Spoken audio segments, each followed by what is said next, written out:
everybody and welcome back to another video on the Durham Student YouTube channel. Today I'm going to be teaching you all about how I take notes and study at Durham because before I got to uni I was really worried about this. I had no idea how to do it, and up until week 5 of my first year I was kind of just making it all up, and when I got to week 5 I realised I was totally unhappy with how I'd done it, and I was really worried about changing it up, trying something else. But sort of through talking to some of my peers who had older siblings who kind of told them a bit about what to do, and just kind of figuring out what worked for me, I've kind of come up with a system that works quite well for me, so I'm going to tell you about this. For context, I am a marketing and management student. I do, especially in first year, I did quite a lot of modules which were just the sort of standard read a textbook for the lecture, like a chapter per lecture, maybe a couple of journal articles. It was quite formulaic the way we were taught. For subjects where you do different things, so like in my second year I did practical modules and things, you obviously are going to have to change your style of studying for those things. So I did a practical module in which it was about doing a simulation thing, like game type thing, and that was different. We had group work sessions for that, and as well I did a Spanish module, and then the learning was really different for that too. But I'm going to teach you how I study for my kind of standard lecture reading modules with a couple of seminars. So we're going to get straight into it. First I'm going to tell you what I do for lectures, and then I'm going to tell you what I do for seminars, and I'm going to break it down to before, during and after. So for lectures, before a lecture starts, about 3 to 4 days before the lecture, I will download the lecture slides. These are usually uploaded within the week before your lecture. Some lecturers will be organised and upload them earlier, some might upload it a bit last minute, and you will kind of learn how different lecturers do it. So for some of mine I was quite aware of usually when they would upload it. Some would do it immediately after the previous lecture, some wouldn't.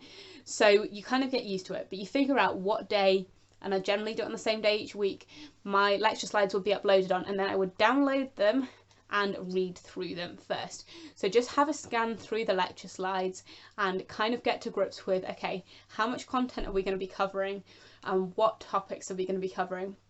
And usually at the end of the lecture slides it will tell you what reading you have to do, or on the module page it will tell you what reading to do. I will then get a new blank Word document. I will write the title, so lecture 16, digital transformation strategy, or whatever your lecture title is, for that lecture. And I would then copy down the information from the lecture slides, but I'd also refer to the textbook chapters. So what sort of headings is it going to be? And this will change, you'll manipulate some of the information as you go around, but this is why I prefer to do it in a Word document rather than on paper, because it's really easy to add stuff and mix it around. I tried doing notes on paper this year and I didn't like it, so this is how I do it. So I'll copy down the most useful information. You don't need everything. Some lecturers will put loads of information on the slides. You don't need to copy all of that down because it's not all going to be useful. As in, it's useful for context, but you don't need it all in your notes. Because your notes need to be a resource that you can use to revise. So they need to be concise enough that if you scan through them, they are easy to use. Once you've copied this information into your Word document and kind of figured out your headings and everything, anything that you're not sure about, just look it up, see if you can find a bit more information about it. Obviously you don't need to do in-depth research at this point because you've got a lecture to now explain it. But say there's a key term or something that you don't understand and it isn't really explained in the lecture slides, go find yourself a definition and educate yourself a bit on that first. But then for me, that's where I leave it for before lecture prep. I don't do my reading now because I find that I would spend more time on my reading if I did it before. Whereas once I've had a lecture, then I can let that sort of clarify things and then I can just do the reading that's necessary. Whereas if I read before, I find I'd spend a lot more time on it because I'd still not have the same understanding as after the lecture. Okay, during the lectures, what do I do? Firstly, the most important thing is write down anything additional that the lecturer says. And this is only additional things, not things that are already in the slides or anything, because they will speak quick, you won't have time to type everything, so you just kind of need to get down that key information that they tell you. So if they're telling you about additional research they've done that isn't in the lecture slides, get that information down. That's going to be really useful to you, and only add notes that increase your understanding. In summary, focus on writing notes in your lectures that talk about research or about clarifications of things that are in your notes. Okay, so you've now been to your lecture, you hopefully understand it a bit more, you've had whatever the topic is explained to you in depth, and you've written down any additional notes to help you. It's now after your lecture. So after, what do we do? So you look at the textbook chapters or the journal articles you've been set for reading. If you haven't been set stuff, figure out what stuff you might need to do. And then you will read this through, but don't spend ages reading it all in depth.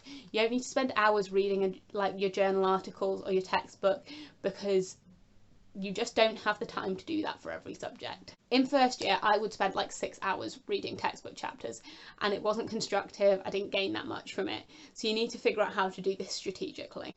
Only make notes of things that add value. You don't need to spend ages copying out in detailed paragraphs from the textbook. Just copy things that add value and that clarify things that are already there. Maybe something the lecturer didn't fully explain, but you think you need to know, then add a bit more detail on that. If there's a particular area you find interesting, then do some more reading around that specific area and make some more notes about that, because you never know what areas you're going to want to build on in the future through like different modules and things.